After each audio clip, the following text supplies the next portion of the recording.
Once upon a time there no, this is no fairy tale. On on a bright day in the middle of the night. No. Certainly matches the contradictory nature of the play, but still just not quite right.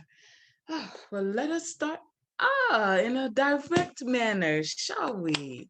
Good evening and welcome to Refashion. Refashion is a fiction and as such can be considered historical record. Refashion. RE, according to the Oxford English Dictionary, means as a matter of referring to, about, and concerning. Let us then consider what refashion is about. Our play was adopted from fashion, originally penned by actress and playwright Anna Cora Mowatt. It premiered in New York City in 1845. Drawing from European comedy of manners, this play concerns the family of Mr. Anthony Tiffany, a New York City textile merchant, his fashionable wife, Mrs. Elizabeth Tiffany, and their adopted daughter, Seraphina. These two women serve as satiric portraits for the mid 19th century New York affinity for French customs. Or shall I say French costumes as a means of masking your true customs? See, Mrs. Tiffany believes that if it is French, it is fashionable, and if it's fashionable, it is for Mrs. Tiffany. American made. What is that? Hence her French lady's maid, Millinette, who is a direct import from Paris. The Tiffany's adopted daughter, Seraphina, has several suitors to whom you will be introduced. Then there is Prudence, Mrs. Tiffany's sister, and she can be found around the house listening and reporting on all that is happening. For a while now, Gertrude, a young music tutor and confidant to Seraphina, has been living with the Tiffanys. She is from the less fashionable Geneva in upstate New York. There are a host of problematic script elements we chose to refashion, including whitewashing, bigotry, heteronormative gender roles. There is one element we removed from the play, and that is the butler Zeke. Consistent with the theatrical conventions of mid 19th century American theater, Anna Cora Mowatt wrote the part to be played by a white man in blackface. Zeke's function was primarily to demean and insult all of those of African descent. Now, rather than erase these facts, we want to recognize these truths. Recognize that refashion is the latest fashion. Rework the script to revoke this racist role. Revision the past without pretending that it never existed. Repass. Reposition the past. In our play, is set in 1860, another moment of deep divide in which the United States was on the cusp of civil war. Now, we are here to, in part, to re-examine the traditional ways of retelling history.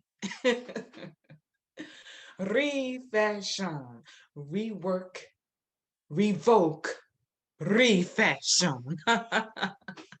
How is history recorded? Is it a narrative fiction or a truthful recording of facts? And how is history refashioned and by whom?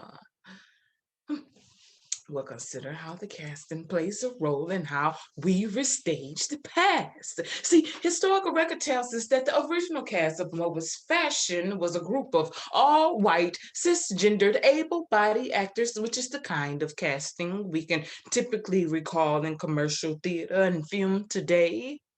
Now, if this Production premiered in 1845, and we had an unlimited budget. This is what the cast would look like.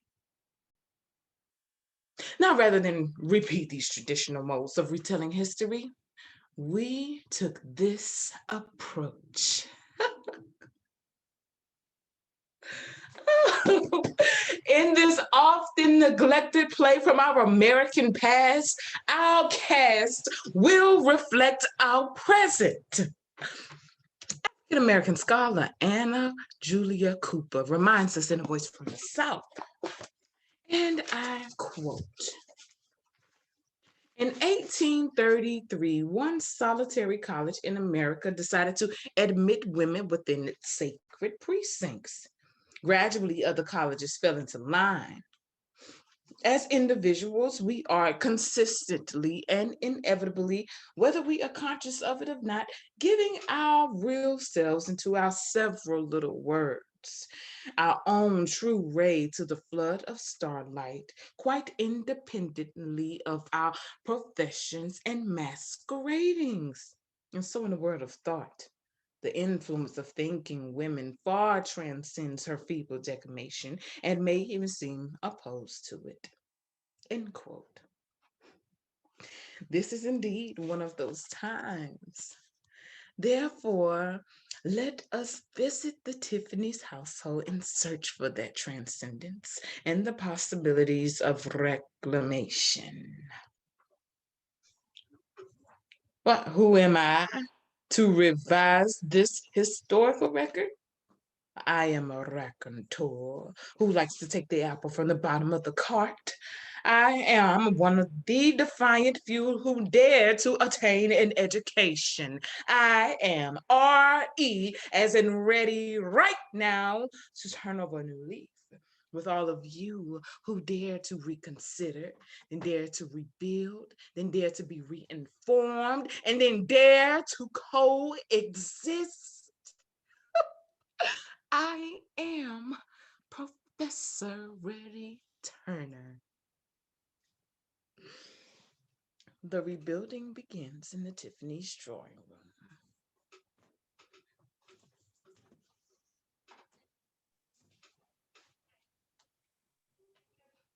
Oh, is everything in order to receive Seraphina's callers, Millinette? Ah, very elegant indeed. There's an elegant look about this furniture, an air of le mode and lutte bourgeoisie. Perfectly bewitching, is it not so, Millinette? Oui, madame. Oh, but where is Miss Seraphina? It is 12 o'clock and our visitors will be pouring in and she has not made her appearance. Oh, well, but I hear nothing is more fashionable than to keep people waiting. None but vulgar persons pay any attention to punctuality. Is it not so, Millinette? Great persons always do make little persons wait. This mode of receiving visitors upon one specified day of the week is the most convenient custom. It saves the trouble of having to keep the house continually in order and of always being dressed. I flatter myself that I was the first to introduce it amongst the New York elite. You are sure this is strictly a Parisian mode, Millinette? Ah, oui, madame, entirely le mode de Paris. Oh, this girl is worth her weight in gold. Millinette, how do you say armchair in French? Fauteuil. Fauteuil. Oh, so bourgeoisie. Oh, there's something about our American words that are decidedly vulgar. Fauteuil. How refined. Madame, you have one charmant pronunciation. Do you think so, Millinette? Well, I believe I have, but a woman of fashion and of refinement can always accommodate herself to everything foreign. The language lessons with Monsieur Comtois has made me quite at home in the court language of Europe. Wonder if any of the fine folks have come yet. Not a soul. I knew they hadn't. There's Betsy all alone, Sister Betsy. Prudence, Haven't I told you that I no longer want to be called Betsy? I want to be called Elizabeth. Betsy is the height of vulgarity. Betsy. Her, her name is as American as apple pie. Oh, well, I'm sure Mrs. Tiffany would probably prefer creme brulee. Oh, I forgot. Dear me. How spruce we do look here, to be sure now, Betsy. Elizabeth, I mean. Who would have thought when you and I were sitting behind that little mahogany-colored counter in Canal Street, making up flashy hats and caps, that we would have Prudence, what do you mean? Millinette, leave the room. Oui, madame.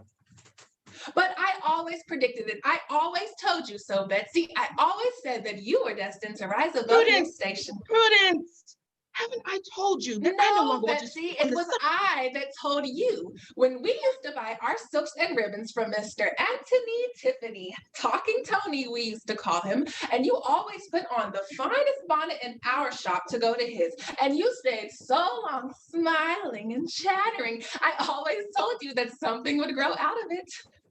Millinette, send Serafina here instantly. Leave the room. Oui, madame. So, this American lady of fashion was an hat maker. Very interesting. Prudence, Prudence. Never let me hear you speak on this subject again. Forget what we have been and embrace what we can be. No matter how hard we try to reform, identity is always visible.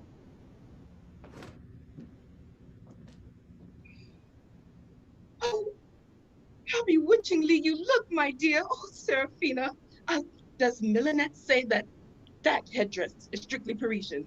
Oh yes, Mama, all the rage. They call it a lady's tarpaulin, and it is the exact pattern of the one worn by Princess Clementina at the last court ball. Now, Serafina, don't be too particular with gentlemen's not eligible. There is Count Jean-Maitre, decidedly the most fashionable bachelor in town. So European, so much accustomed with the first of nobility that he can hardly tolerate the vulgarity of Americans in general. You may devote yourself unto him. Betsy, there's a young man walking up to the front door. He looks positively bookish. The arrival of Mr. T. Tennyson Twinkle, a young poet and one of the first suitors to call upon Serafina. Let us return to the process of reconsideration. Serafina! The sun itself grows dim unless you aid his light and shine on him. Oh, Mr. Twinkle, there is no such thing as answering you. The Twinkle, is that you? I was perfectly enchantée at the very perusal of your very distingué verses. I am overwhelmed, madam. Really. Now, really, they do look very prettily, and they read tolerably. Quite tolerably. Very tolerably. Especially the first verse. To Serafina Tiffany. Oh, Mr. Twinkle. Around my heart, thou weepst. Really, Mr. Twinkle, it's quite a qui bon cure. Around my heart, thou weepst. Oh, I must tell you, Mr. Twinkle, I heard the other day that poets were the aristocrats of literature. That's one reason I do like them, for I do dote all aristocracy. Oh, madam, how flattering. Now pray, lend me your ears. Round my heart, thou weavest a spell. That is such a sweet commencement, Mr. Twinkle. Round my heart, thou weavest a spell. Lovely, Mr. Twinkle. Yes, beautiful, but excuse me one moment while I say a word to Serafina. Don't be too affable, my dear. Poets are very ornamental appendages to the drawing room, but they are always as poor as their very own verses. They do not make eligible husbands. Found no interruptions! My dear madam, Unless you pay the utmost attention, you cannot catch the ideas! Are you ready? Well, now you shall hear it to the end.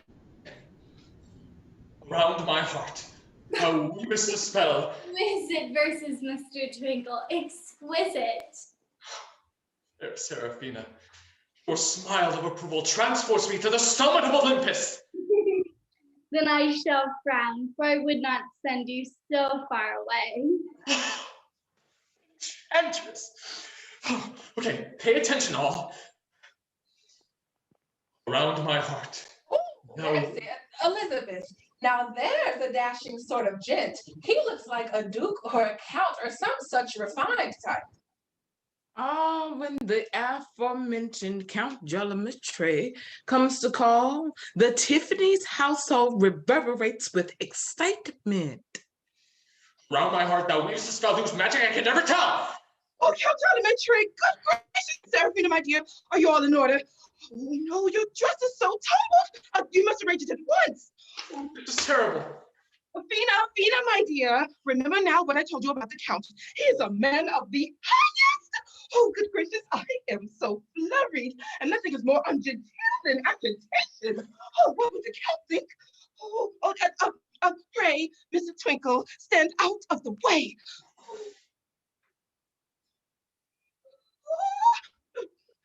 Oh, Count, this unexpected honor. We are just so This glad. inexpressible pleasure. Think you won't mention it, madam. Miss Seraphina, your most devoted. Count, may I take the liberty to introduce you? Oh, ooh, good gracious, Count. I was about to remark that we never introduced in America. All our fashions are French. Excuse me, madam. Our fashions have grown antediluvian before you Americans discover their existence. You are lamentably behind the age. Lamentably. Upon honor, a gentleman of great difficulty in existing in a residential atmosphere. Oh, how dreadful, Count. I am very much concerned. If there's anything I could do, Count, to make your Or stay I here count to render your situation less deplorable. Ah, I find but one redeeming charm in America. The superlative loveliness of the feminine portion of creation and the wealth of their obliging papas. La flattery, Count. I'm afraid you might turn the head of my simple girl here. She is a perfect child of nature, Count. Very possibly, for though you American women are quite charming, yet there's a bit of native rust to rub off. Rust? Good gracious, Count, where do you find any rust? How very insufficient.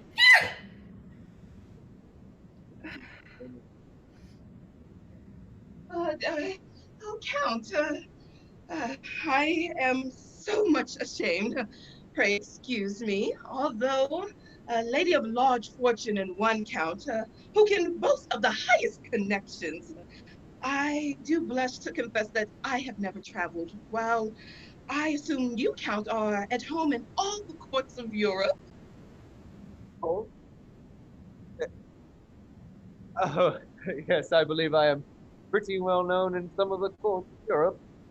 In a word, madam, I had seen enough of civilized life, wanted to refresh myself by a sight of barbarous at my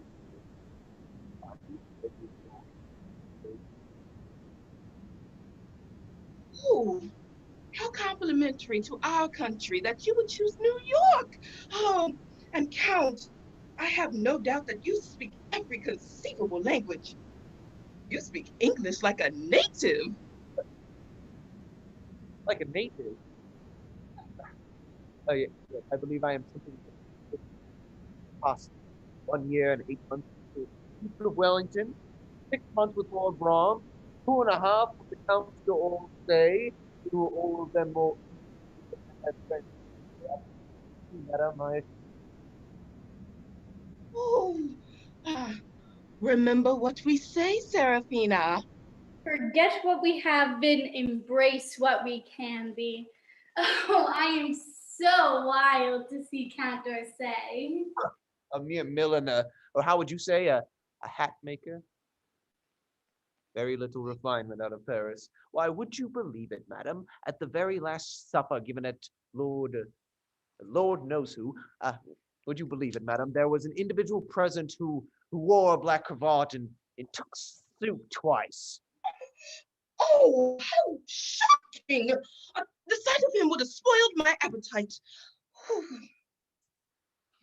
Think what a great man he must be, my dear. Despise lords and counts in that way. I must leave them together. Mr. Twinkle! Mr. Twinkle, your arm. I have some imported exotic flowers I would love to show you. Prudence, Gertrude, join us in the conservatory. Fly at your command. I wish all her exotics were blooming in their native soil. America, then, has no charms for you, Count? Me? Some exceptions. I find you, for instance, particularly charming. Can't say I admire your country. If you had ever breathed the exhilarating air of Paris, ate creams at Tortoni's, dined at the Cafe Royale, or in London, driven a couple of lords and a duchess through Hyde Park every day, you would find America insupportable. Not while there was a count in it. Oh my, who is that farmer type man walking up to the front door? Oh, this one is lamentably behind the age for sure. Lamentably. Decidedly not a suitor, but a friend to Mr. Tiffany. Adam Truman happens to choose now to revisit an old friend.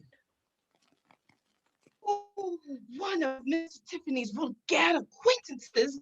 Oh, I shall die with shame. Prudence, inform him that I am not at home. Oh, my nerves are so shattered. I am ready to sink. Not at home. I'll not be left waiting. This is important. Where is this woman that's not at home in her own house? May I be shot. I shouldn't think she'd ever feel at home in such a show box as this. What a plebeian-looking old farmer. Sir, how dare you intrude yourself into my parlor? Do you know who I am, sir? You are in the presence of Mrs. Tiffany, sir. Antony's wife, eh? Well, now I might have guessed that. For I see you make it a point to wear half your husband's shop upon your back. Well, no matter, that's being a good helpmate, for he carried it the whole of it once in a pack upon his own shoulders. Now you bear a share. How dare you, you eau de chez, low! Oh, you're talking of somebody else. Oh, what will the count think? Why, I thought folks had better manners in the city. This is a civil welcome for your husband's old friend, and after my coming all the way from Scranton, Pennsylvania. Oh, how shall I get rid of him? I hope that is not Gertrude in that ornate headwear. Sir, I have you know that. Oh, Seraphina, my child, walk with the gentleman into the conservatory, please. Count Jolly Maitre, pray make do for the errors of this rustic. Count, I assure you that he's not usually here. I have no clue why. She calls that critter with a shoe brush over his mouth a count? To look at him, I would have thought he was a tailor's walking advertisement. Where did you say you belong, my friend? Dug out of the ruins of Pompeii, eh? I belong to a land in which I rejoice to find that you are a foreigner. What a barbarian. He doesn't understand the honor I'm doing his country. Pray, madam, is it one of the aboriginal inhabitants of the soil? To what tribe of Indians does he belong? Does he carry a tomahawk? Something quite as useful, do you see that? Oh dear! I shall fade, Millinette, bring me my other fan. Oh, sir, I am shocked at your plebeian conduct. This is a gentleman of the highest standing, sir. Millinette, what is the matter? Nothing, only nothing at all. Why, don't be afraid, girl. Did you never see a live count before? He's tame. I dare say your mistress there leads him about by the ears. Oh, this is too much. Millinette, send for Mr. Tiffany instantly. My old friend, where is he? Take me to him. I long for one more hearty shake of the hand. He is at the counting house, monsieur. Of the fist, you mean? If I don't make him shake his in your face, you low, outre fool. No matter, we will see. Oh, Count. Honor me by joining my daughter in the conservatory. I will return immediately. What a Jezebel.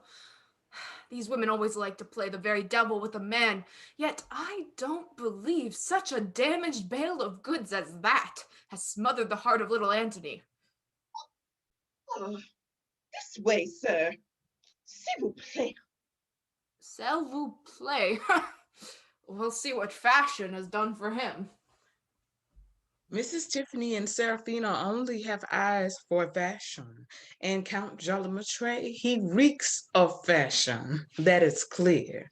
But this Truman speaks his mind without hesitation, unwelcoming or refreshing, we shall see. We recede to the Tiffany's counting house ahead of Mr. Truman, and oh, there's Mr. Tiffany. He's fretting over a pile of papers, and his confidential clerk stops and rejoins him. Mr. Tiffany, sir, a word with you, if you please. Be gone, Mr. Snobson, I attend. What I have to say, sir, is a matter of the first importance to the credit of the concern. The credit of the concern, Mr. Tiffany? Proceed, Mr. Snobson.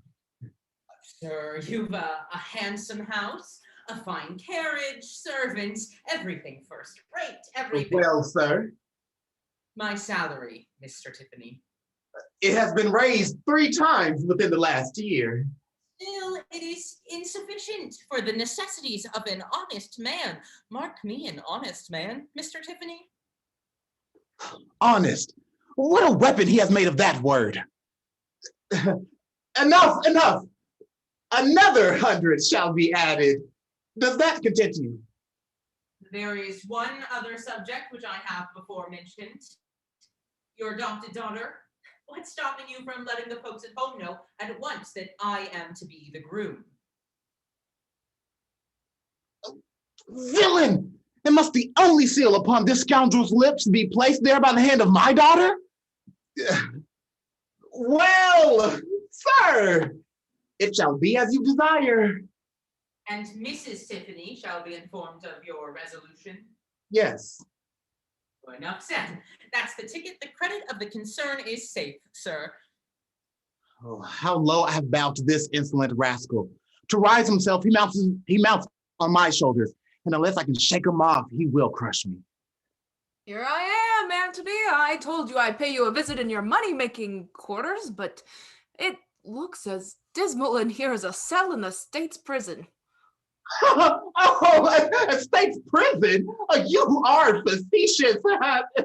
Why, for the life of me, I can't see anything so amusing in that. I should think the state's prison repugnant lodgings, and you laugh, man, as if you fancied yourself there already. What on earth is with that ill-sounding laugh? This fashion worship has made heathens and hypocrites of you all. Everything is something else from what it seems to be. I have lived in your house only 3 days, and I have heard more lies than were ever invented during a presidential election. We were exceedingly happy to welcome you as our guest, sir. You? Happy? Antony, your furrowed brow tells quite another story. It's been many a long day since you were happy at anything. You look as if you melted down your flesh into dollars and mortgaged your soul in the bargain. See me, man. 52 last August. Strong as a hickory and every whit as sound. Yes, I take the greatest pleasure in remarking at your superiority, sir. No man takes pleasure in remarking on the superiority of another. Why the deuce can't you speak the truth, man? It's not the fashion, I suppose. I haven't seen one frank, open face since. Well, there's that girl, Gertrude, who is trying to teach your daughter music, but Gertrude was bred in the country. Yes, a good girl, Gertrude. My wife and daughter find her very useful. Useful? I must say you have queer notions of use, but come, cheer up, man. I hear you're making money on the true American high-pressure system. All sound, I hope. Nothing rotten at the core. Oh, sound. Quite sound. Well, that's pleasant, though I must say you don't look very pleasant about it. My dear friend, although I am solvent, I may say perfectly solvent, yet the fact is you could be of some assistance to me. And that's a fact. I'm glad we've landed on one fact at last. Well, what's that? Another one of those ill-sounding city laughs. Who's that? My confidential clerk. Confidential. Come, let us go somewhere where this critter can't give us the benefit of his opinion. The old prig has got the coin, or Tiff would never be so civil. Tiff will work every shiner into the concern. All the better for me. Now I'll go and visit Serafina. The old woman needn't try to knock me down with any of her French lingo. 6 months from today, if I'm not as fashionable as Mrs. Tiffany herself, then I'm not the trump I thought I was. Bless me! 11 o'clock already, and I haven't had my julep. Snobson, I'm ashamed of you. This Snobson holds a particular secret and power over Mr. Tiffany. Reconnaissance may be necessary. But we just should continue to the Tiffany's residence. Oh, where the flowers are not the only blooms blossoming. As Gertrude waters, Colonel Howard interest grows. I'm afraid you lead a sad life here, Miss Gertrude. What? Amongst the flowers? No, amongst the thistles, in which Miss Tiffany surrounds you. The tempest in which her temper raises. They never harm me. Flowers and herbs are excellent tutors. I learn patience from the reed and bend until the storm has swept over me. Admirable philosophy, but still, this frigid atmosphere of fashion must be uncongenial to you. Accustomed to your pleasant companionship from your kind friends in Geneva, surely you must regret this cold household. You think so? Can you suppose that I prefer a ramble in the woods to a promenade in Broadway? A wreath of wild flowers to a bouquet of these sickly exotics?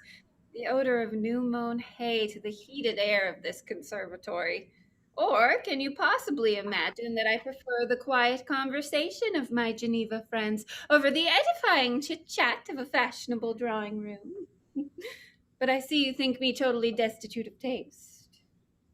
I believe you have a merry spirit to just thus upon your grievances. I have my mania, as some wise person says all mankind have, and mine is a love of independence. In Geneva, my wants were supplied by two kind old maiden ladies. I had abilities and I desired to use them.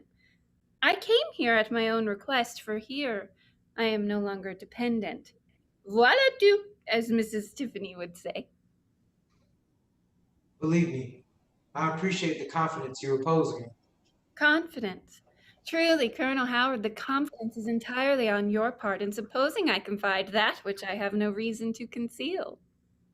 I believe I told you that Mrs. Tiffany is only receiving visitors on her reception day. Therefore, she is not prepared to see you. The butler made a mistake in admitting you. Nay, Gertrude, it was not Mrs. Tiffany nor Miss Tiffany who I came to see. It was... Conservatory. Perhaps. I will leave you alone to examine the flowers at leisure. Gertrude, if only I dared to give utterance to what is hovering upon my lips. Gertrude! Colonel Howard!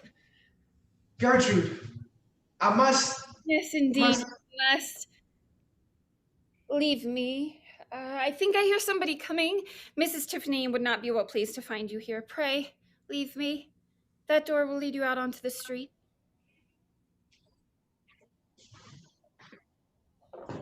a strange being is man. Why should he hesitate to say what... Nay, why should I prevent him saying what I would most delight to hear?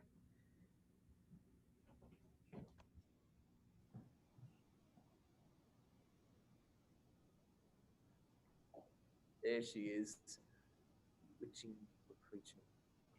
Mrs. Tiffany and her daughter are out of earshot. Just the opportunity I've been looking for. Now for an engagement with this piece of little prudery. Upon honor, I'm almost afraid she would not resist the Count long enough to give value to the conquest. Ma belle petite, were you gathering roses for me? The roses here, sir, are carefully guarded with thorns. If you have the right to gather, pluck for yourself. Sharp, little Gertrude. But now that we are alone, throw off this frigidity and be at your ease. Permit me to be alone, sir, that I may be at my ease. Very good, ma belle. Well said. Never yield too soon, even to a title. But as the old girl might find her way back before long, let us come to particulars at once. I am enamored of you. Before long, I shall make Mademoiselle Seraphina my wife, and of course, you shall remain in the family. Sir, I do not think On my honor, you shall. In France, we arrange these little matters without little difficulty. But I am an American. Your conduct proves that you are not one. Don't run away, my immaculate petite American. Damn, you quite overlooked my condescension, the difference of our stations. You, a species of upper servant, an orphan, no friends. And therefore entitled to the respect and protection of every true gentleman. Had you been one, you would not have insulted me. My charming little orator, patriotism and declamation become you particularly. I feel quite tempted to taste. An American hickory switch? Well, how did you like it? Sir, how dare you? My stick has answered that question. Oh, now I am quite safe. All women would be safe if they knew how to wield such a weapon. As for you, Mr. Count, what do you have to say for yourself? Sir, you don't understand these matters. That's a fact. Not having had your experience, I don't believe I do understand them. A piece of pleasantry, a mere joke. A joke? I'll show you a joke worth two of that. I'll teach you how we joke with a puppy that doesn't know how to respect a woman. Oh, what is the matter? I am perfectly surmontable with terror, Mr. Truman. What has happened? Oh, we have been joking. Oh, my dear Count, I did not expect to find you here. How kind of you. Your dear Mr. Count has been showing his kindness in a rather foreign manner. Too foreign, I think. What do you think of a puppy that insults an innocent girl? This Count of yours, this importation of... Madam, my dear madam, let me explain. It would be unbecoming, particularly unbecoming of you, to pay any attention to this ignorant person. Anything that he says concerning a man of my standing, the truth is, madam. Oh, let's have the truth, if it is for the novelty's sake. You see, hoping to obtain a few moments in private conversation with Miss Seraphina, and knowing her passion for flowers, I found my way to your very impressionnant conservatory. Does you great credit, madam. Here, I encountered this young person, and she was inclined to be talkative, and so I indulged her with a few common phrases. What passed between us was mere harmless badinage on my part. You, madam, so conversant with our European manners, you are aware of when a man of fashion that is... I comprehend you parfaitement, my dear Count. I am shocked at the plebeian forwardness of this conceited girl. Count Puppy, did you ever keep a reckoning of all the lies you tell in an hour? It is a man of rank whom you are addressing, sir. A rank villain, Mrs. Anthony Tiffany. A rich one he would be if he had as much gold as he has brass. Pray, pardon him, Count. He knows nothing of etiquette. Damn, he's beneath my notice. I tell you what... Oh, the sight of him discomposes me. I feel quite uncomfortable. let us join your charming daughter? I can't do you the honor to shoot you, sir. You are beneath me. A nobleman can't fight a commoner. By old Truepenny, I am insensible to your insolence. You won't be insensible to a cowhide in spite of your nobility. The next time he tries to practice his foreign fashions on you, Gertrude, you'll see how I'll wake up his sensibilities. I do not know what I should have done without you, sir. Yes, you do. You know you would have done well enough. Never tell a lie, girl, not even for the sake of an old man. When you open your lips, let your heart speak. Gertrude, I hear you have no mother. No, sir. I wish I had. So do I. Heaven knows, so do I. And you have no father? No, sir. I often wish I had. Don't do that, girl. Don't do that. Wish that you had a mother, but never wish that you had a father again. Perhaps the one you had did not deserve such a child. Seraphina's looking for you, Gertrude. I will go to her. Mr. Truman, you have my gratitude. If falsehood harbors there, I'll give up searching after the truth. What a nice man he is, to be sure. I wish he would say something. Don't mind me, Mr. Truman. Mind you? No, I wasn't minding you. No one seems to mind you much. Very pretty flowers, ain't they? Gertrude takes care of them. Gertrude, I suppose you could tell me now who this Gertrude is. Who she's in love with? I knew you were going to say that. Gertrude. She's in love with Mr. Twinkle, and he's in love with her. And Seraphina, she's in love with Count Jolly, but Count Jolly don't take to her at all. But Colonel Howard, he's desperate about her. Why, you feminine newspaper. Howard? In love with that quintessence of affectation? Howard, the only frank, straightforward fellow that I've met here. And Gertrude, hunting for happiness in a rhyming dictionary. The girl's a greater fool than I took her for. So she is. You see, I know all about them. I see you do. You've a wonderful knowledge of other people's concerns. It may do here, but from where I come from, you'd get the name of a great busybody. But perhaps you know that too. Oh, I always know what's coming. I feel it beforehand all over me. I knew something was going to happen the day you came here. And what's more, I can always tell a married man from a single. I felt right off that you were a bachelor. Then you felt wrong. A widower and a bachelor are not the same thing. Oh, but a widower is as good as a bachelor any day. And besides, I knew that you were a farmer right off. For my part, I like farmers, and I know all about setting turkeys, feeding chickens, laying eggs, and all that sort of thing, you know. May I be shot if Mistress Newspaper isn't putting in an advertisement for herself. I can't say that I do know, you know. I've been south a little, but I never was in the county of Scranton myself. And you've taken a particular fancy to go there, eh? Well, perhaps I shouldn't object. Now pay attention, for what I'm about to say is of great importance to yourself. It's coming. I know what he's going to say. The next time you want to tie a man for life to your apron strings, pick one that don't come from northern Pennsylvania, for greenhorns are scarce in those parts and women aplenty. Now, who'd have thought he was going to say that?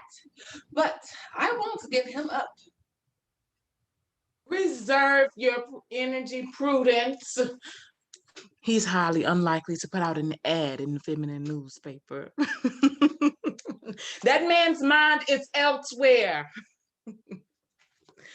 Well, let us return to the Tiffany's parlor. What is that I hear? More bills? More spending? Sounds like a disagreement. This extravagance will ruin us, Mrs. Tiffany. And your stinginess will ruin us, Mr. Tiffany. There is a certain display which every woman of fashion is forced to make. It was for fashion's sake that we bought this expensive house. It was for fashion's sake that you ran me in debt at every extravagant furniture warehouse in the city. What was the occasion of these very malapropos remarks, Mr. Tiffany? Merely because I requested a paltry $50 for a new style of French headdress? Time was, Mrs. Tiffany, when you manufactured your own French headdresses. Mr. Tiffany, nothing is more positively vulgaire, more uncapitalistic than any allusion to the past. Forget what we have been, my dear, and embrace what we can be. Well, my dear, I thought that capitalists lived principally upon the past and traded in the market of fashion with the bones of our ancestors for capital. Mr. Tiffany, I desire that you read the science of etiquette and learn how to conduct yourself, especially before I give the grand ball, which will be on Friday. Oh, confound your balls, madam! They make footballs of our money while you dance away all that we are worth. A pretty time to give a ball when you know that we are on the very brink of bankruptcy. So much the greater reason that nobody should suspect your circumstances, or you would lose your credit at once. Just at this crisis, a ball is absolutely necessary to save your reputation. I'm sure I've done all I could to gratify you. And there's that vulgaire old torment Truman. Haven't I been civil to him? Oh, civil to his wealth, Mrs. Tiffany. I told you he was a rich old farmer, the friend of my brother, my own benefactor, and I had reason to think he might assist us in our present embarrassment. Your civility was bought, and like most of your own purchases, have yet to be paid for. And will be, no doubt. Oh, Mr. Truman is insupportably indecorous. He has insulted Count Jolimatre in the most outrageous manner. If the Count had not been so deeply interested, so enthusiastic with Serafina, I'm sure he will never honor us with his presence again, my dear. Well, so much the better. He shall never marry my daughter. I'm resolved on that. Nonsense, Mr. Tiffany. The Count, the intimate friend with all the dukes and lords in Europe, not to marry my daughter, not permit Serafina to become a countess. Mr. Tiffany, you are absolutely out of your senses.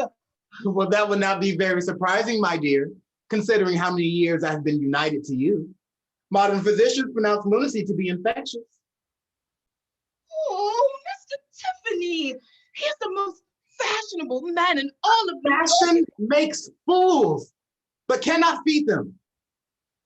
By the by, I have a request. Since you are bent upon ruining us with this ball and there is no help for it, I desire that you send an invitation to my confidential clerk, Mr. Snobson. Mr. Snobson, he would cut a pretty penny in front of my fashionable friends, so I shall do no such thing. Then, madam, the ball shall not take place. Have I not told you that I am in the power of this man?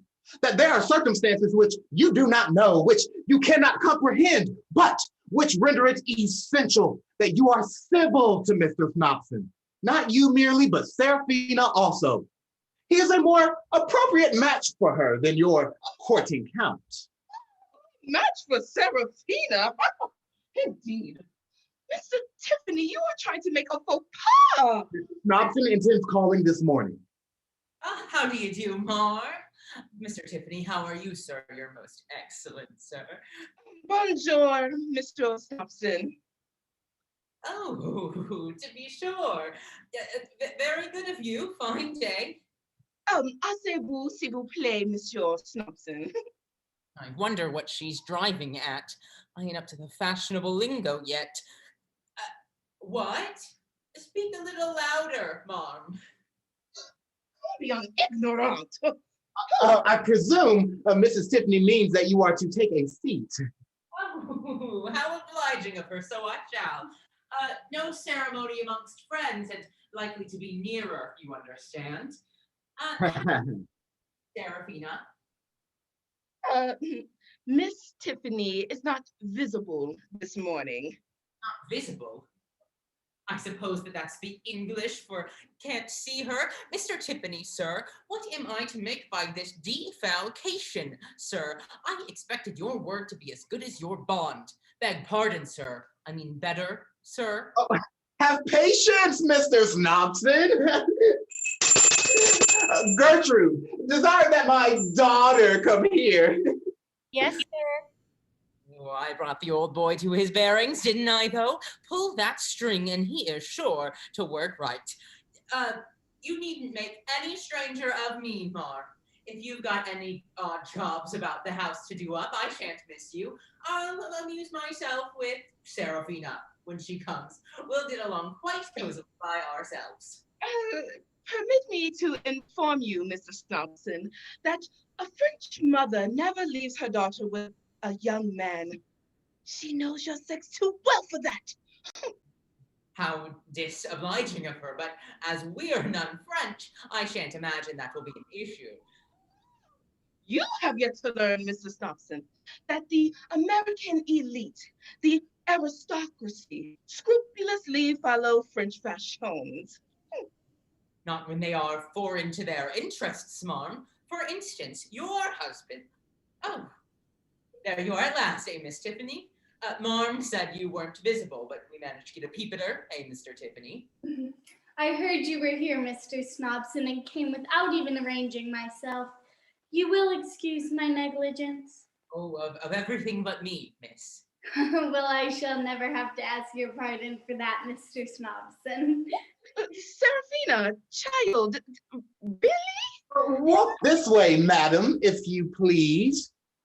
Oh, to see that she fancies this surly fellow takes a weight off my heart.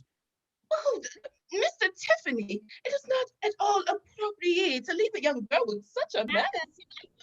The Count is here. Gracious, the Count! Oh dear, Serafina, change your dress. No, there's no time for that. Oh no, Mr. Snobson, get out of the way, will you? Oh, Mr. Tiffany, what are you doing at home at this hour anyway? My dear Count, I am overjoyed at the very sight of you. Flattered myself you'd be glad to see me, madam. Knew it was not your jour de reception. Oh, but for you, Count, all days. You are welcome here all days. Miss Tiffany, on my honor, you're looking beautiful. Count, flattery from you. Say, miss? Only but what etiquette requires, Mr. Snobson. Your worthy papa, I believe. Sir, you're most obedient.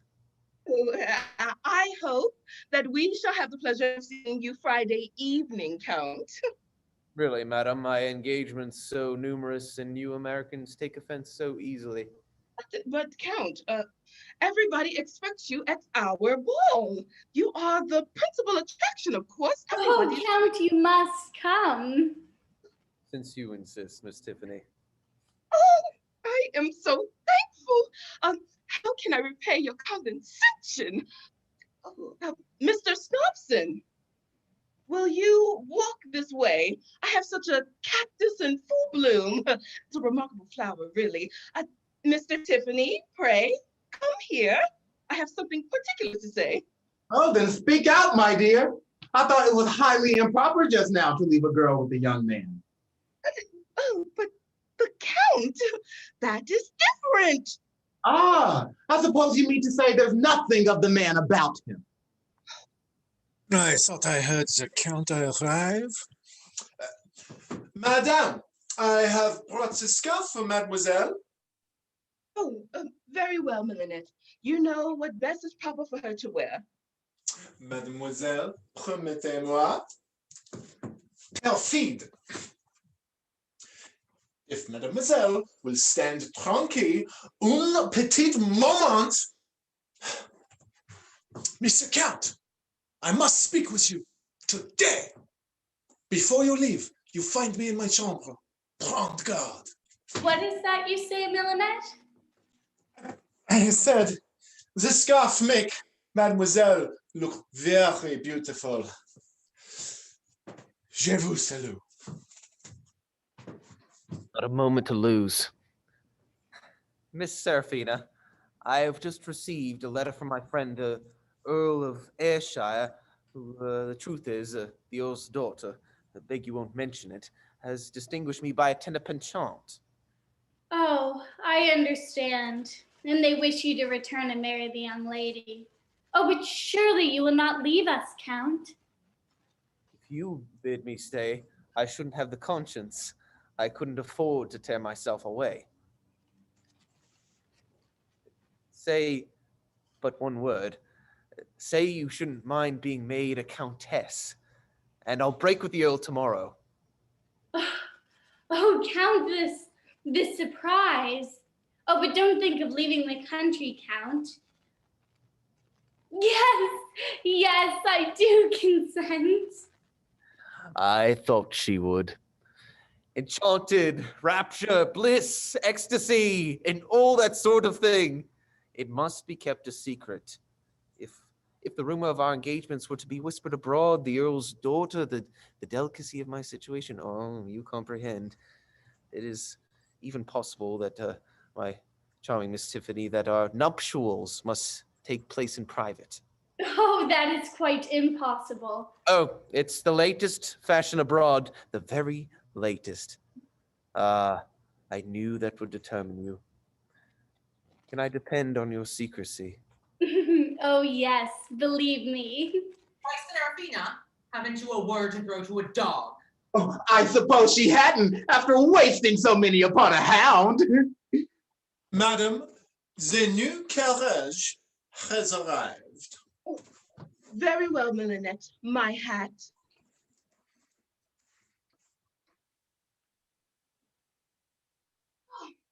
Oh, Count, my daughter and I are about to take an airing in our new voiture.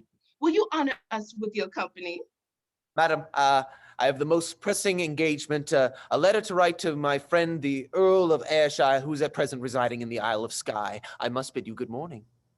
Oh, good morning, Count. Good morning, Count. I'm quite at leisure, Marm. The book's balanced, letter closed, nothing to do all the afternoon. Come, Seraphina, come. But, Marm, as I was saying, I've got not a thing to do, have I, Mr. Tiffany? Seraphina, child, let's be off.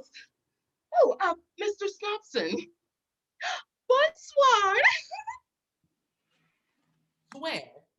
Mr. Tiffany, sir, am I to be fobbed off with a bonsoir? Damn it, I will swear. Have patience, Mr. Snobson. If you will just accompany me to the counting house, we will get all this. Don't count too much on me, sir. I'll be making up no more accounts until these are settled. I'll run down and jump into that carriage myself in spite of her bonsoir. Mr. Snobson! Mr. Snobson! This Snobson remains demanding, and the Count surreptitiously proposed to Seraphina. Deeper layers revealed, threads to follow, relationships surfaced. Let us continue.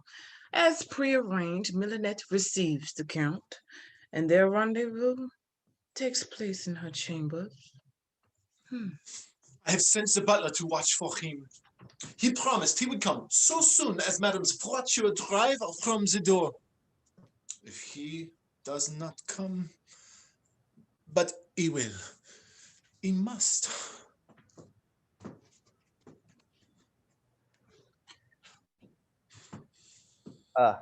Milinette, my dear.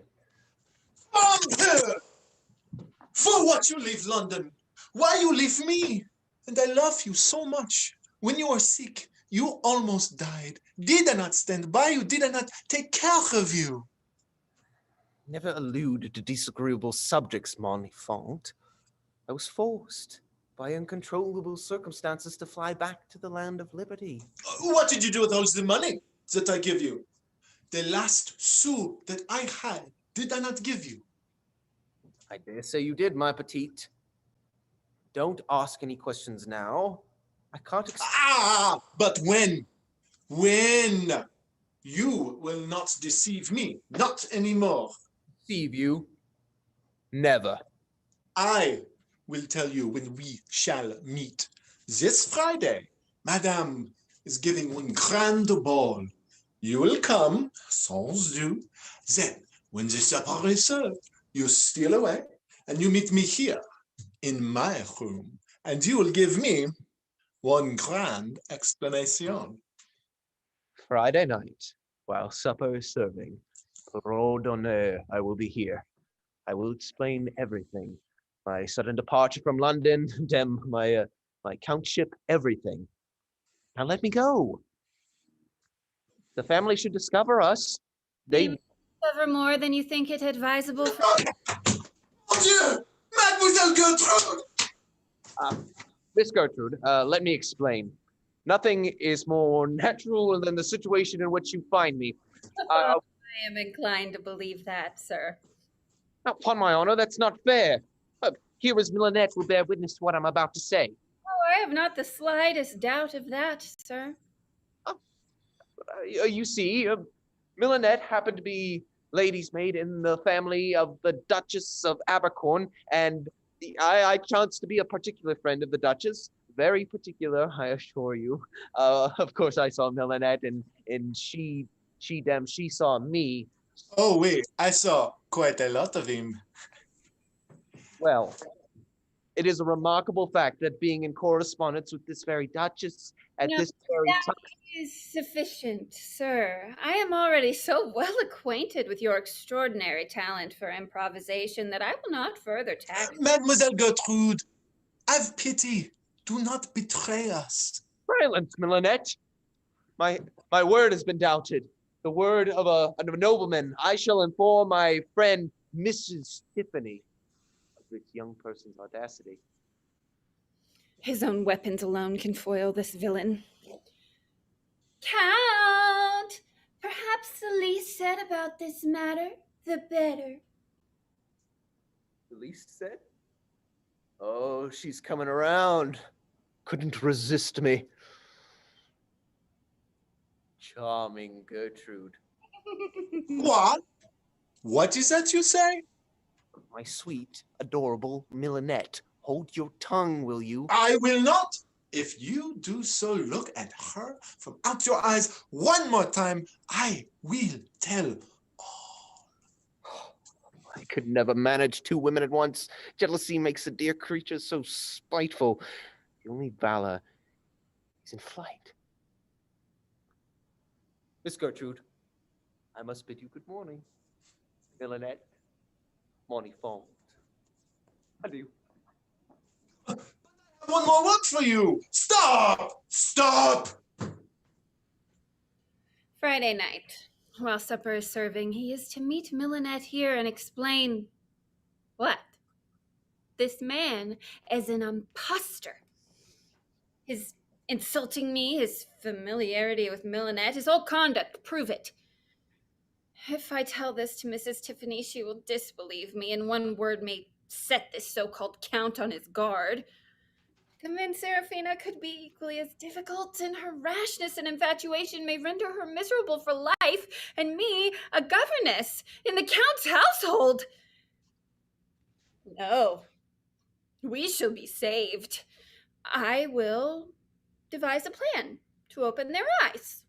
Surely a woman can fashion a means, especially to punish a villain or to shield a friend. At least someone sees through his facade. Fashion your way, Gertrude. Refashion your way. Let us move ahead to the night of the ball. And at the ball, the following is revealed. Tomorrow, then tomorrow, I may salute you as my bride, then my countess. Yes, tomorrow. Serafina! You said you danced with me, miss. Now take my fin and we'll walk about and see what's going on. Oh, what a nap I've had, to be sure. Oh, 11 o'clock as I'm alive, and the grand turnout has hardly begun. Mr. Truman! Good evening, Mr. Truman. Oh, I am in such a fidget, and lest that old fellow should disgrace us by some of his plebeian remarks. Oh, what it is to give a ball when one is forced in by sinful guests. Mrs. Tiffany, Oh, please. dear me, Mr. Truman, you are very late. Quite in fashion, I declare. Fashion. And pray, what is fashion, madam? An agreement between certain persons to exchange virtue for etiquette, decorum for purity, and manners for morals. You have the most outrageous ideas, Mr. Truman. Quite rustic and deplorably country. But pray, walk this way. Like dancing on Fridays, something strange is always sure to happen. I'll be on the lookout. They're serving the supper. Now, if I can only dispose of Milinette and unmask the Count, this insolent pretender. What's that she said? It's coming. Excuse me, madam. I believe this is the hour at which you have ordered supper. Well, what is that to you? I have heard that at all the most elegant balls in Paris, a servant stationed at the door passes out bouquets to ladies as they pass by. I prepared a basket a short while ago. As the ladies go into supper, might not the bouquets be distributed to advantage? Oh, how distinguished. Oh, you are a good creature, Gertrude. There, run and call Milinette and give her the basket. Pray, madam, tell Milinette not to move from her station until supper has ended. As the ladies leave the supper room, she might find that some of them have been overlooked. Oh, that is true. Very thoughtful of you, Gertrude. Oh, how sick. Oh, Milinette, take that basket and place yourself there and distribute the bouquets as the company passes into supper. But remember not to stir from that spot until supper is over. Mon Dieu, this will ruin all.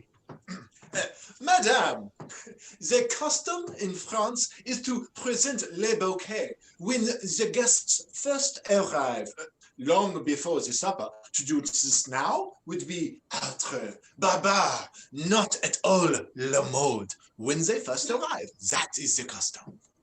Milinette, I'd have you know that Americans always improve upon European fashions.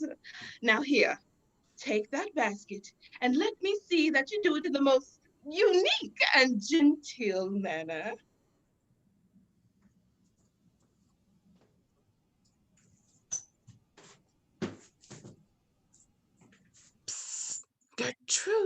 Gertrude. You might want to enlist from our community of observers.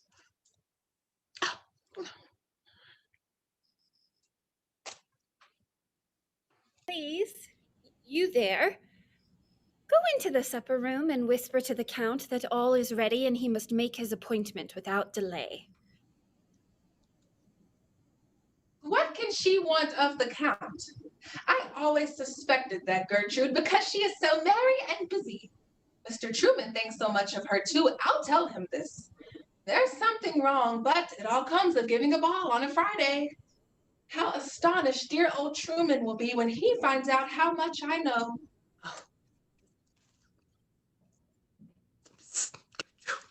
The Count is coming.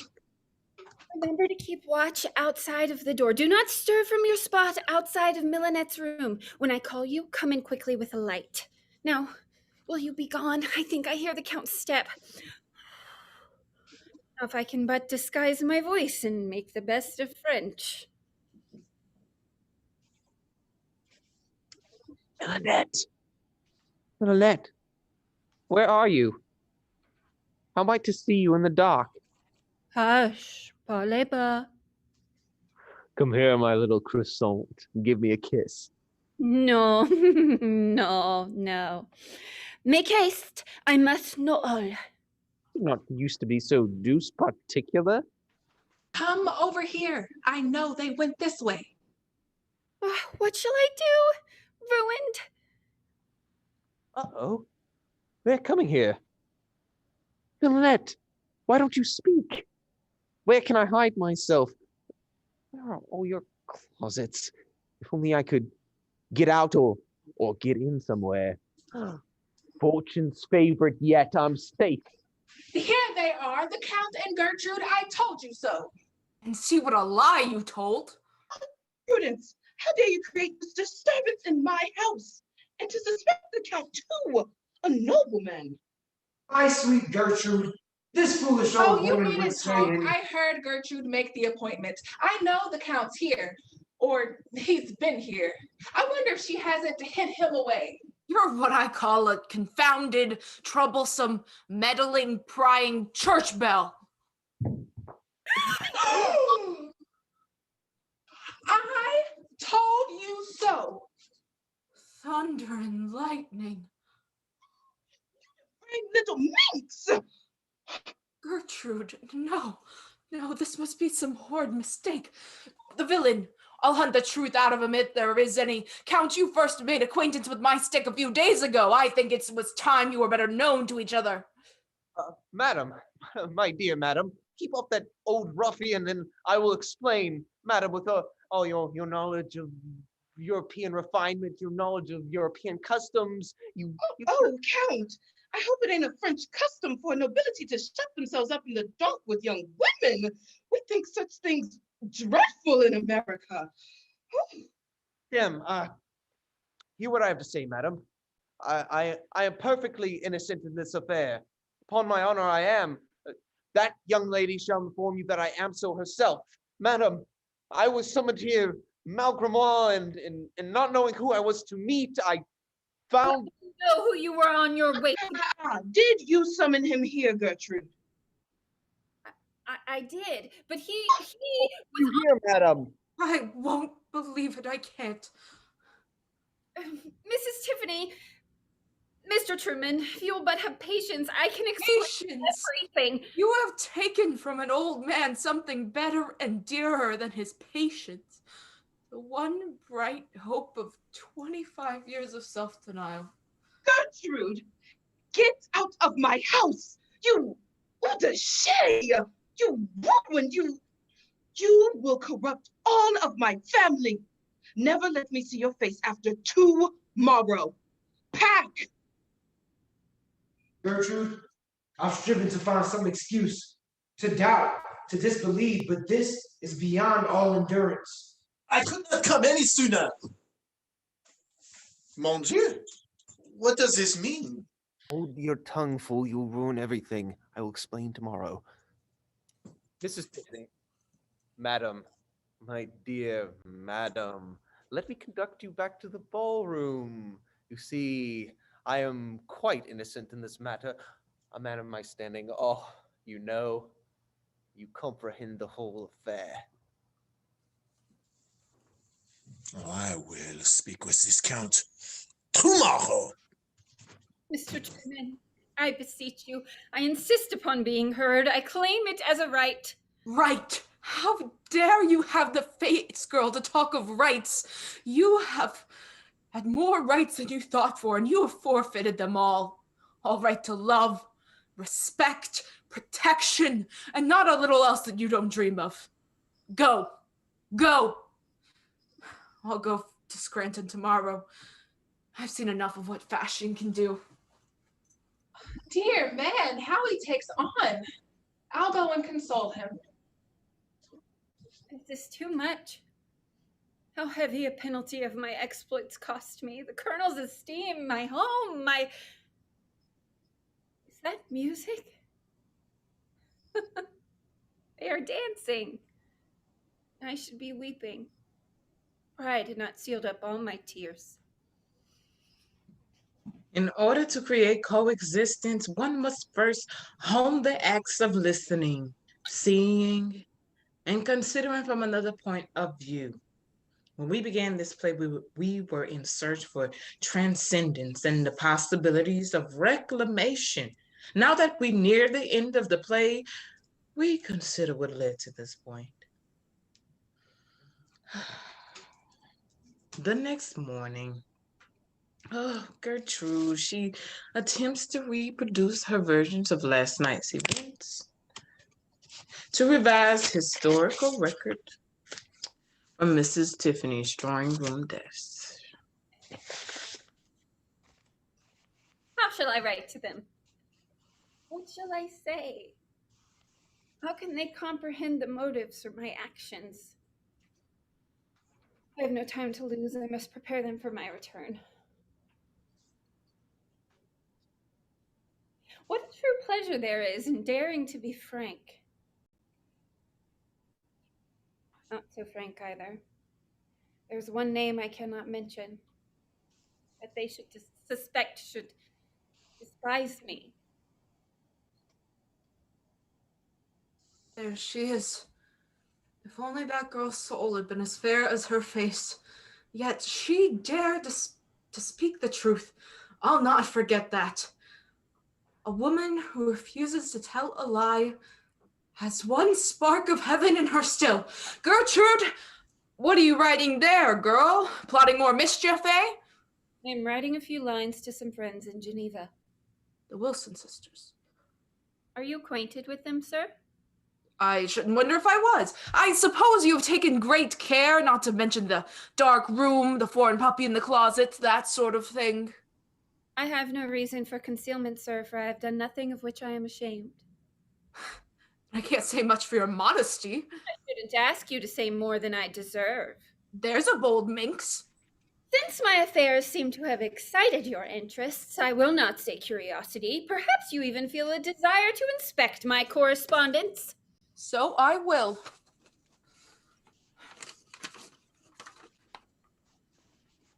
What's this? Thunder and lightning. I see it all. Can you do me justice, Mr. Truman? I say I don't. Justice. You're above all dependence upon justice. Ah, I have found one true woman at last. True. Huh. Didn't think of the flaw in that. Plotting and maneuvering, not much truth in that. An honest girl should be above stratagems. What other actions could I have taken, sir? My motive was good.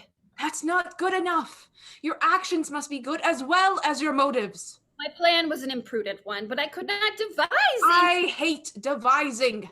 Give me a woman with the firmness to be frank. Give me a man with the ability to listen without jumping to conclusions. Oh, where's your dear Mr. Twinkle?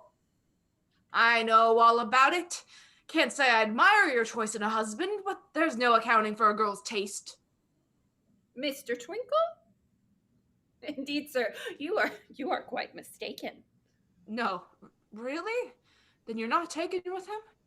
Not even with his rhymes. Hang that old mother meadow much prudence! What a fool she has made of me! So then, you're quite free that I might choose a husband for you myself? Heart whole, eh?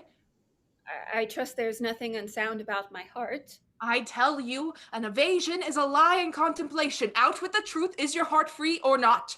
Nay, sir, since you demand an answer, permit me to demand by what right you ask the question. Oh, Colonel Howard. I've come, Gertrude, to bid you farewell. Tomorrow I'll resign my commission and leave this city. I wanted to say goodbye, even after last evening. What the plague have you got to say about last evening? Mr. Truman? What do you have to say to this girl at all? It's Tiffany's precious daughter that you're in love with. Mrs. Tiffany? Never. Ah, that lying newspaper. Oh, I see how it is. So you don't choose to marry Serafina. Whom do you choose to marry? I shall not marry at all. You won't? You don't mean to say that you don't like Gertrude? Mr. Truman, it may have been wrong to boast of my good nature, but do not presume too far upon it. You like frankness, Mr. Truman, so therefore I will speak plainly. I've long cherished a dream for which I was rudely awakened last night. And you call that speaking plainly. Well, I differ with you, but I can guess at what you mean. Last night, you suspected Gertrude there of what no man shall ever suspect her of again while I'm above ground. You did her an injustice. It was a mistake. There. Now that matter's settled, go and ask her to forgive you. First you accuse me, and now you are my defender? I think you forget to whom you dictate, Mr. Truman. You won't beg her pardon? I shall not. Not at any man's bidding. I'm not a man to brook an insult. But we'll not quarrel in the presence of the lady. Won't we? I don't know that. Pray, Colonel Howard, desist. Mr. Truman, for my sake. Colonel Howard, if you will read this letter, it will explain everything. We don't deserve an explanation. Didn't I tell him it was a mistake? Refuse to beg your pardon. I'll teach him. You were no better a few moments ago. Gertrude, how I've wronged you. Oh, you'll beg her pardon now. Gertrude, I fear that everything that I was... You needn't. She'll forgive you. You don't know these women as well as I do. Enough! Moral proselytizing, Mr. Truman. You need lessons in listening. Let us continue for results and perhaps revisions.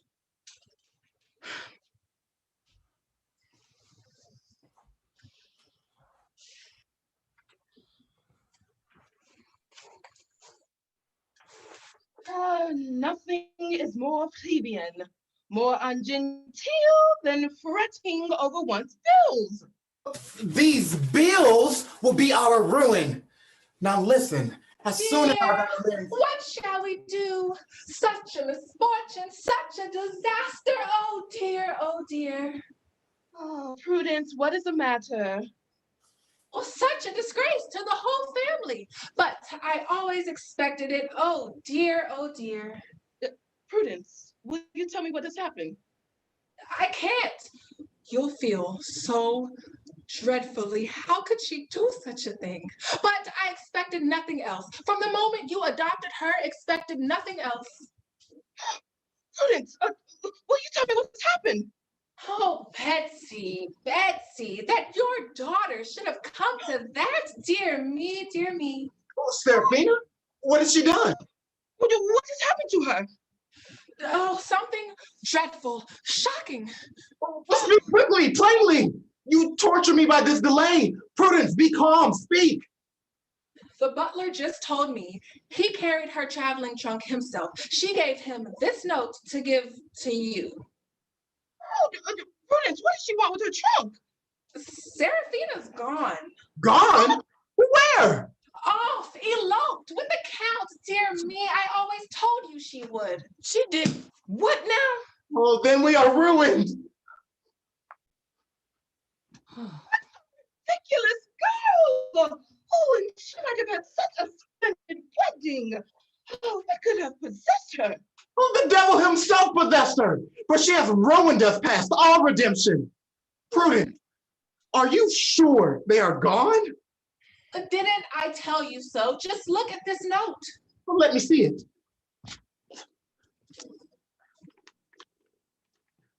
My dear Ma, when you receive this, I shall be a countess. The Count and I were forced to be married privately for reasons which I will explain in my next.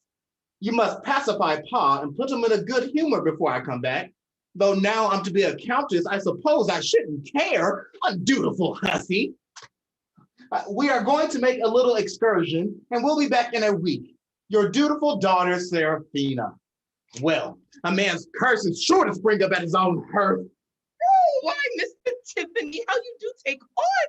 Oh, and I dare say to elope was the most fashionable way after all.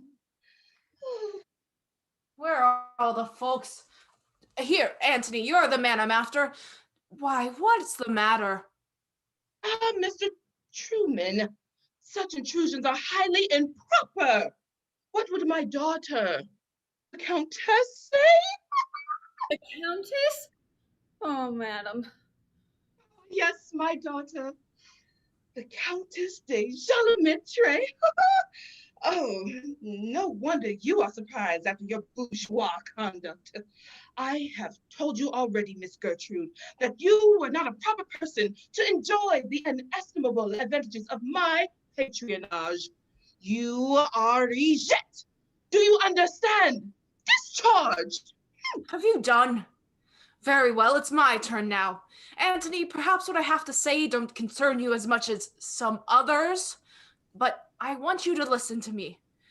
Antony, you remember a blue-eyed, smiling girl? Your daughter, sir. Yes, I remember her well.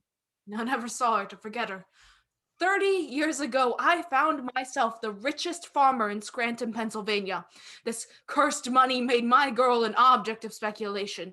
Every idle fellow that wanted to feather his nest was sure to come courting Ruth. There was one. My heart misgave me the instant I laid eyes upon him, for he was a city chap and not overfond of the truth. But Ruth, she was too pure herself to look for guile. I told her no, but she liked her own way better than her old father's. Girls always do. And then one morning, the rascal robbed me, not of my money, but of the one treasure I cherished, my daughter. But you forgave her? I did. The scoundrel thought he was marrying my gold along with my daughter. He was mistaken. I took care that they should never want, but that was all. She loved him. The villain broke her heart. A year after they were married, he forsook her. She came back to her old home, her old father. She pined, and then she died. Oh, a heavy loss. So heavy that I should not have cared how soon after I followed. But for the child she left, I swore that my unlucky wealth should never curse the child as it had cursed her mother.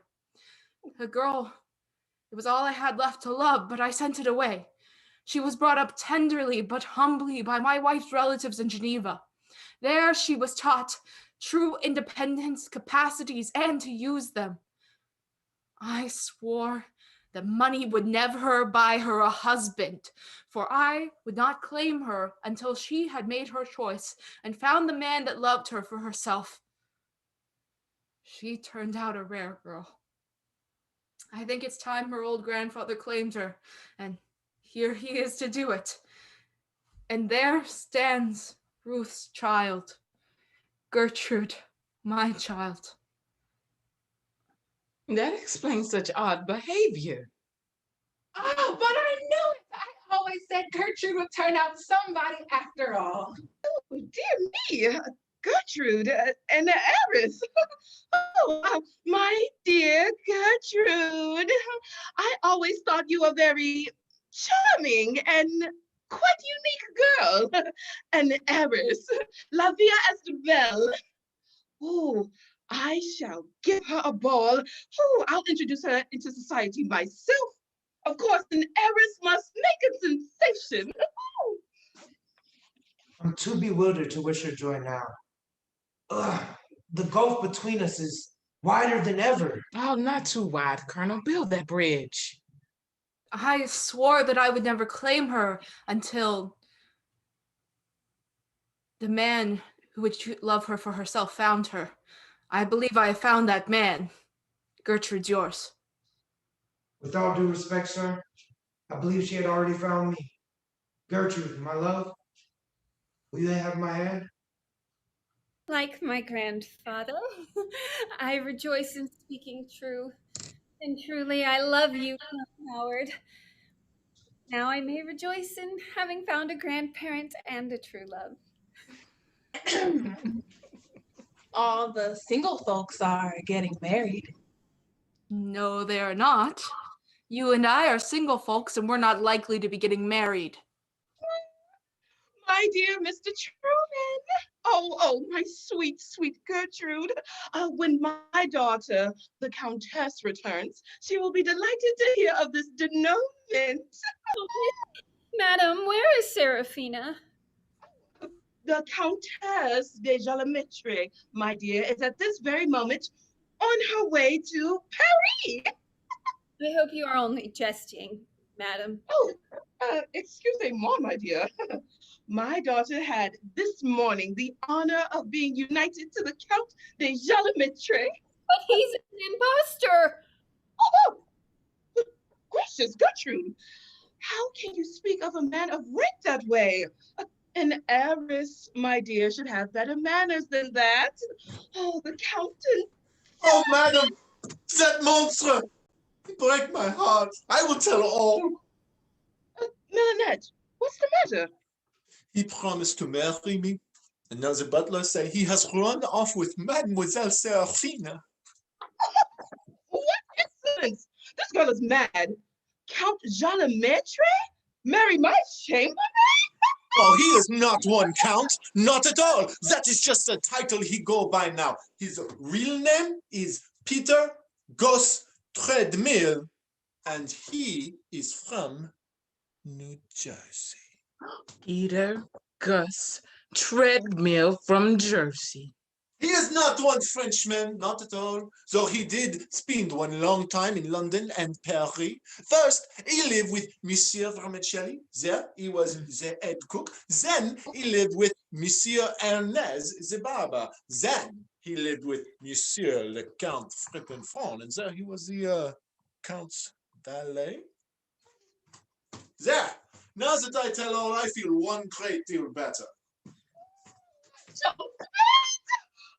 not a count, but one can see the special look upon his face. Don't you think I can tell a count when I see one? I say he is a count. Dang it, I say I won't. Oh, for heaven's sake, Mr. Snobson. I'm a hard customer to get the better of, and you'll see if I don't come out strong. Where are your manners, man? My business ain't with you, old man Scranton. That extra mint julep has put the true pluck in me. Now, Mr. Tiffany, sir, I demand to know how you came to assist your daughter in running off with that foreign loafer, sir. It was a downright swindle, and after the conversation that I and you had on the subject that she wasn't your property, sir. What, Anthony, is this the way that your city clerk bullies his boss? You're drunk, Scranton. Don't expose yourself. Taking a little too much julep, my old boy. Be quiet. You're off and off. Now, Mr. Tiffany, sir, you have broken your word as no virtuous individual, no honorable member of the community should. Have some pity, Mr. Snobson. I beseech you. I had nothing to do with my daughter's elopement. I shall agree to anything you desire. Your salary shall be doubled, nay, tripled. No, you don't. No bribery and corruption. No, I implore you to be silent. You shall become a partner of the concern, if you please, only do not speak. You are not yourself at this moment. Ain't I, though? I feel twice myself. I feel like two Snobsons rolled into one and choke full of the spunk of a dozen. Now, Mr. Why do you stand there disputing with a drunken jackass? Where's your butler? Have him kick the critter out. Better be quiet, Scranton. This ain't your hash, so keep your spoon out of the dish. Turn him out, Anthony. Daren't do it. Ain't he in my power? Can't I knock him down with a word? And now he's got my steam up, I will do it. Oh no, Mr. Snobson, my friend. Oh, steam is up. He won't stand there long unless you learn to mend your manners. You're not the first man I upset because he didn't know his place. I know where Tiff's place is, and that's in the state's prison. He is a forger, sir. He has been forging Dick Anderson's endorsements of his notes these last 10 months. He's got a couple in the bank that'll send him to the wall anyhow if he can't make a raise. Now you know what he's worth. Oh, get out of the house, Mr. Snobson! Oh, you ugly little drunken brute! Get out! Mr. Truman, you've got a stick. Put him out! Oh, here is the Countess! Are you married?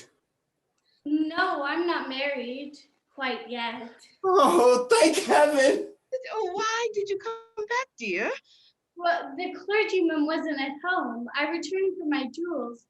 The counted nobility couldn't get on without them. Oh, we may be saved yet.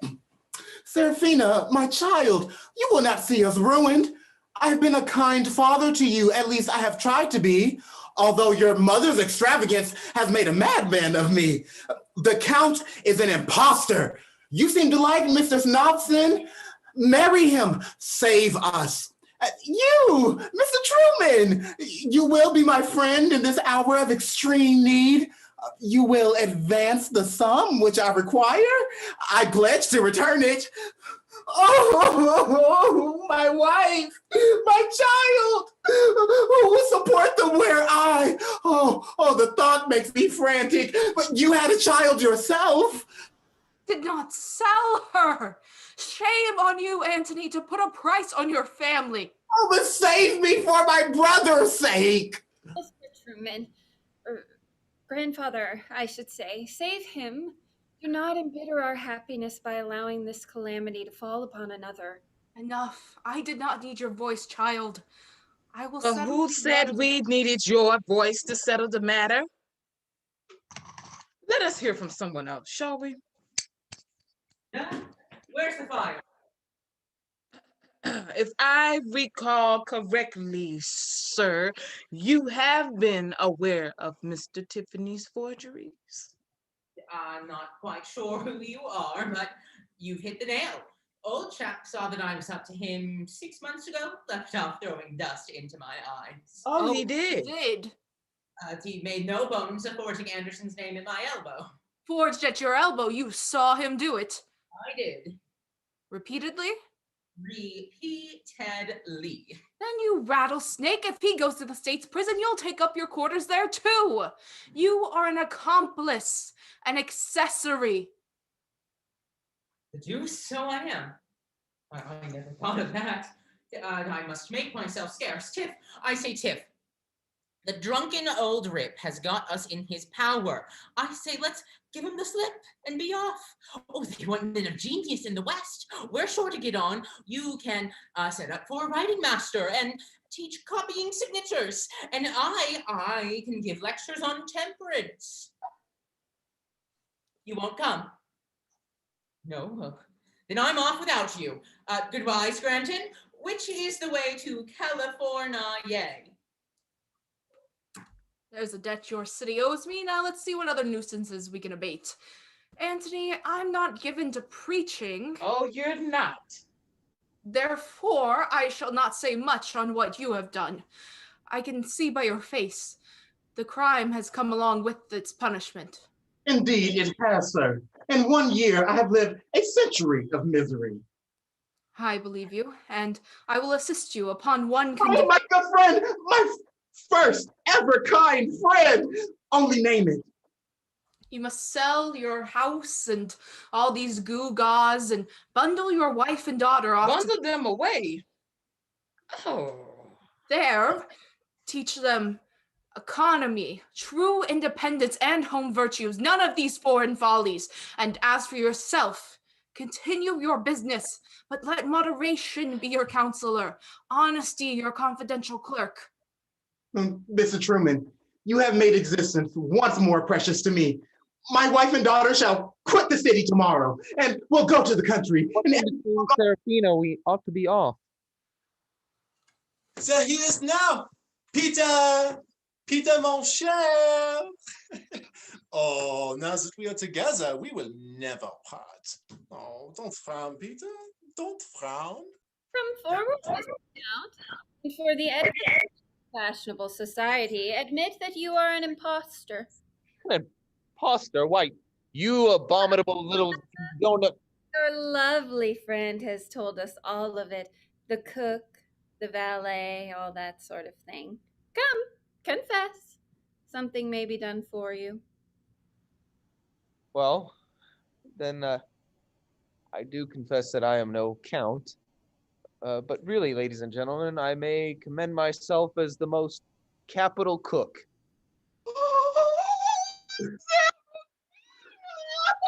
Oh, no! Count, Peter, promise me to call upon the whole circle of your fashionable acquaintances and in your cook's attire, and I will set you up in business tomorrow. Better to turn stomachs than turn heads. But will you marry me? Give us your hand, Millinette. I hope you will pardon my conduct, but I learned to Hold it right there, Peter Gus Treadmill. What exactly have you learned? that in America, fashion makes the basest coin current. Where folks pay homage to titles while they profess to scorn them. Where we have brave men, warm-hearted and true, and women gentle, fair, and kind, to whom no title can add nobility. It saddens me to see that you have learned nothing. Priorities shifted, changes occurred, but who is listening and who is learning? If you have not learned, you are likely to repeat. In penning the original play, Fashion, Anna Cora Mowatt endeavored to write a simple yet faithful narrative. This adaptation of Fashion aspires to assess, rebuild, and reclaim that narrative for a contemporary audience. Review the past, revision the present for a more informed future. So I ask you out there, have you been listening?